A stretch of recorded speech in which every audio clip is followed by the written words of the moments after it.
গতকাল আমরা দেখব গোটা বিশ্ববিদ্যালয় পশ্চিমবাংলার যখন ধর্মঘট হচ্ছে তখন সেই ধর্মঘটীদের উপর আক্রমণ সংঘটিত হয়েছে এবং তার পাশাপাশি আমরা দেখব সেই ধর্মঘটকে ভাঙার জন্য বাইরে থেকে গুন্ডা এনে বিশ্ববিদ্যালয়গুলোর উপর আক্রমণ আর একদিকে দাঁড়িয়ে আমরা দেখব আমাদের উত্তর 24 পরগনা জেলা দক্ষিণ 24 পরগনা জেলার পার্টি অফিসে সেখানে বন্ধ করে দেওয়ার জন্য কতিপয় তৃণমূলের গুন্ডারা তারা সেখানে হুজ্জুতি করার চেষ্টা করেছে। মানুষ এবং পার্টি কর্মীদের সহায়তার মধ্যে দিয়ে তাকে ধূলিসাৎ করে দেওয়া হয়েছে। আমরা দেখব পুলিশকে ব্যবহার করা হচ্ছে।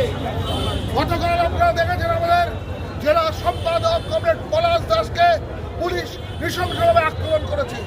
30 থেকে 40 জন আহত হয়েছে যারা মিছিলে ছিল এবং অত্যন্ত অনৈতিকভাবে সেই মিছিলে আক্রমণ সংগঠিত করা হয়েছে এবং সেখানকার আইসি অত্যন্ত প্ররোচনামূলকভাবে সেখানে আক্রমণ সংগঠিত করেছে। আজকে তার প্রতিবাদে সেখানে আমাদের রাজ্য সম্পাদক মোহাম্মদ সেলিমের নেতৃত্বে সেখানে মিছিল হচ্ছে। আবার গোটা পশ্চিমবাংলাব্যাপী আজকে মিছিল সংগঠিত হচ্ছে, গোটা জেলাব্যাপী মিছিল সংগঠিত হচ্ছে এবং এই মিছিলের মধ্যে দিয়েই আগামী দিনে আমরা বলবো যে সবাইকে সতর্ক থাকতে হবে। প্রতিদিন প্রতিটা সময় নানা ঘটনা সংঘটিত হচ্ছে, সেই ঘটনাকে প্রতিহত করবার জন্য আমাদের ঐক্যবদ্ধভাবে আমাদের অগ্রসর হতে হবে। আমি উপস্থিত সকলকে ধন্যবাদ এবং অভিনন্দন জানিয়ে আমি আমার কথা শেষ করছি।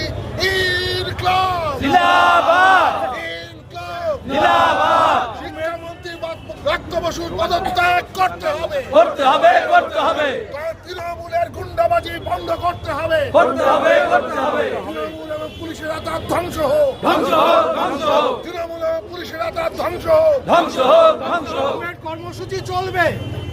আমাদের ঘৃণা, আমাদের ক্রোধ আমরা কলোনির মোড়ে এই অবরোধ, রাস্তা অবরোধের মধ্যে দিয়ে মানুষের কাছে প্রকাশ করতে চাই। যে যে স্লোগান দিতে পারেন গোল করে ঘিরে দাঁড়িয়ে সবাই চিৎকার করে স্লোগান দিন। আমরা এই দুর্বিষহ যন্ত্রণার সরকারকে মানছি না। অবিলম্বে বার্তা বসুর পদত্যাগ চাই। স্লোগান দিন, চিৎকার করুন, রাস্তা অবরোধ করুন আর সারা বাংলাকে অচল করার মধ্যে দিয়ে আমরা এই অপশাসনের জবাব দিতে চাই। আমাদের কর্মসূচি এখনো চলবে। আপনারা স্লোগান তুলে প্রতিবাদ প্রতিরোধ করুন।